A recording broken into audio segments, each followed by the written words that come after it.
Good morning, everyone. So we will have now presentation by the High Representative and Vice President Federica Mogherini, but also we have with us the African Union Commissioner for Social Affairs, Mrs. Amira El Fadil.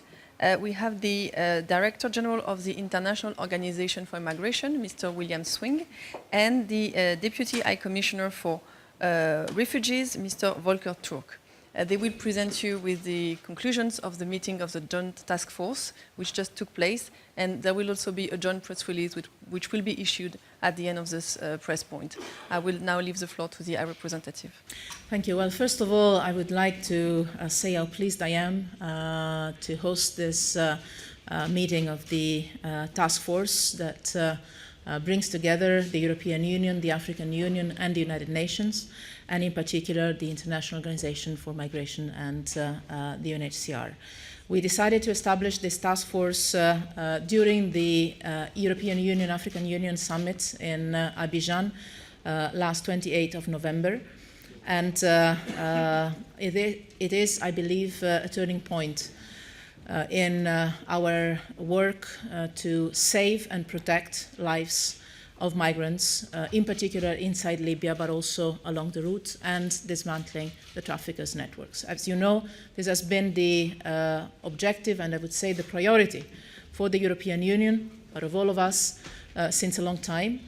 But it is the first time that we systematically join forces, coordinate actions in this manner. And I believe that bringing together the different institutions and roles will create a completely different dynamic on the ground. We have already seen this, because in this first 9 days of work, we have assisted almost 2,000 migrants in going back home from Libya voluntarily with the assistance of the IOM and the European Union support.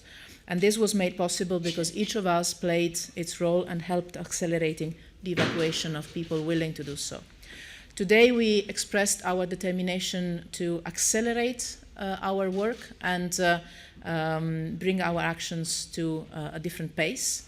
And we committed to concrete operational follow-up, each of us with very clear homeworks, if I can say so, because each of us has a different role, and combining our functions and our strengths can continue to bring results in an accelerated manner.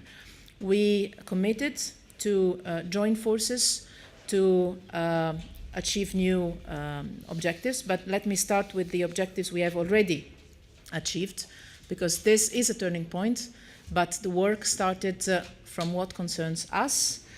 Exactly 1 year ago, the 14th of December last year, we were together, IOM and European Union, and personally the two of us in this very same room, signing and deciding the European Union IOM cooperation exactly to support migrants inside Libya. And since then, thanks to the IOM and supported by the European Union, already 16,000 people have been able to voluntarily return from Libya to their home countries. And we have worked, and we commit now to work even more on the reintegration projects to help them return not only safely, but also in a dignified manner with a future in their communities of origin. So it's a work that has started 1 year ago, has produced this result, 16,000 people already in 1 year, and now we committed to work towards providing assistance to additional 15,000 migrants under the emergency voluntary humanitarian return by February next year. In only 2 months, we hope and we expect to manage to assist the voluntary return of 15,000 people, as we have assisted 16,000 of them during the last year, thanks to the excellent work the IOM has done with the European Union support. Not all those that are present in Libya can be returned. There are some that are in need for international protection. This is why the UNHCR is here with us in the task force, because we also need and want to guarantee international protection to those that are in need of that. And this is why the European Union has mobilized member states.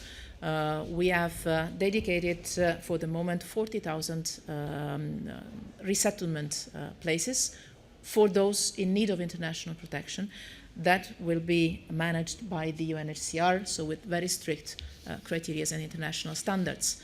I would also like to announce today that the European Union makes available additional 100 million euros to support the work of IOM and UNHCR on the ground, to allow them continuing the operations on the ground. But this is not enough. We need to overcome the system of systematic detention. This is the action we have taken and we're going to take to handle the current situation of the migrants stranded and detained in Libya currently. But we have also to tackle the systematic problem. And we must, first of all, allow the complete and proper registration of migrants in order to make sure that vulnerable people and the persons in need of protection are taken care of regardless of their nationality. We need to prosecute the criminal groups who have smuggled and enslaved. This is why we need to address the issue of impunity and accountability in a very serious manner and together.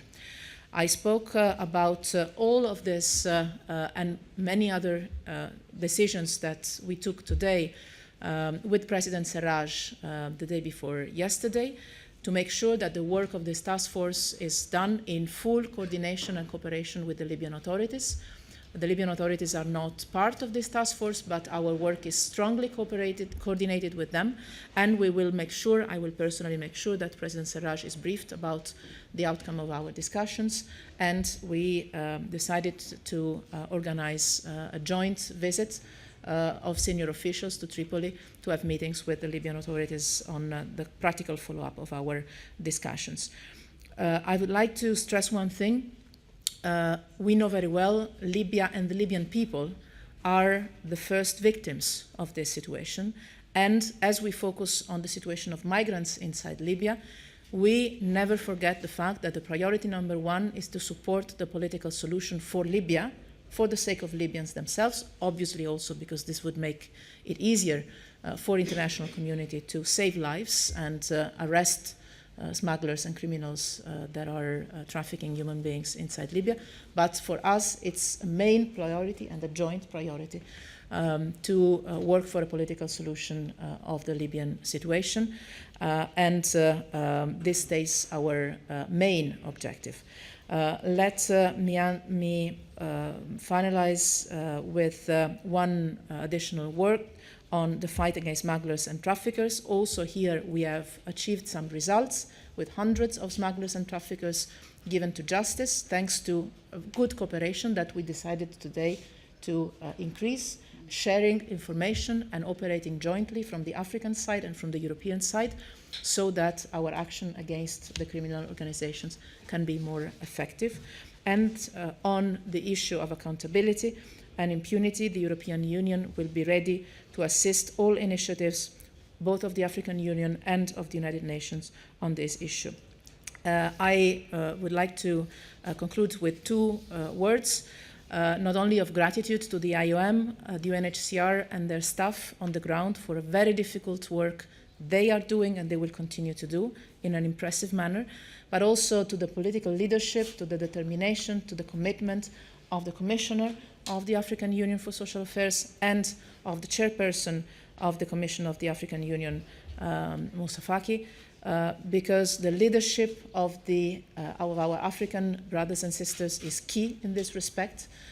We are in this together in a true sense of partnership, and I believe that this is really what can change the situation on the ground. Finally, I will report on the work of our task force tonight at the European Council with the heads of state and government of the 28 member states of the European Union, making it clear that if we want these first initial results, important results, to be consolidated and expanded, we need all European Union member states to do their part, both politically but also financially. And on this, I hope, I count on the fact that the European Union member states will fully support the work that we have prepared this morning. Good afternoon.